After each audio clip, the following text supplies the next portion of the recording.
Le théâtre est toujours éducatif, d'abord parce qu'on prend position, ensuite parce que on s'aperçoit que derrière les visages un peu caricaturaux du bien et du mal, il y a toute une dialectique derrière, et donc on a affaire à une mise en complexité morale des problèmes. Et puis c'est toujours éducatif dans la mesure où on participe activement. Je pense que on participe beaucoup plus dans le théâtre que dans le cinéma. Pour deux raisons. D'abord parce que affectivement tout est affection, tout est affectivité, et donc l'émotionnel, c'est le nerf de la guerre du théâtre. Mais aussi dans le théâtre, on a affaire aussi au délire possible, à la poésie possible. On a affaire à des trouées dans la trame narrative où la poésie s'invite et le délire peut s'inviter. Et ça c'est très important parce que un fait d'actualité va toujours être transfiguré au théâtre. Il ne va jamais être brut. C'est très très étrange. Même quand on traite de problèmes concrets, je pense à Lynn Nottage sur la guerre en Sierra Leone.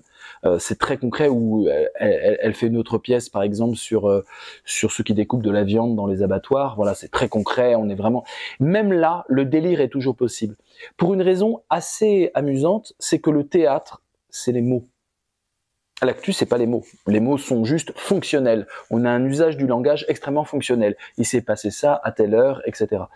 Le théâtre, les mots résonnent avec une profondeur symbolique à chaque mot. Je lisais un petit mot de Cesare Pavese qui disait finalement dans le métier d'écrire, on est toujours seul et donc c'est de la poésie. Et dans le métier de vivre, c'est de la dramaturgie parce qu'on est à deux, toujours à deux quelque part dans la vie.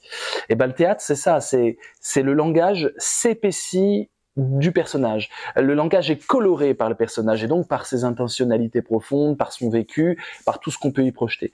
Et donc cette profondeur du langage qui est spécifique au théâtre, on a ça peut-être dans le cinéma, mais c'est un cinéma qui est théâtral, qui vole au théâtre la profondeur du langage, fait qu'on va circuler dans le symbole, dans le mythe, on va circuler dans l'onirique et du coup on est en quête de sens dans les mots eux-mêmes.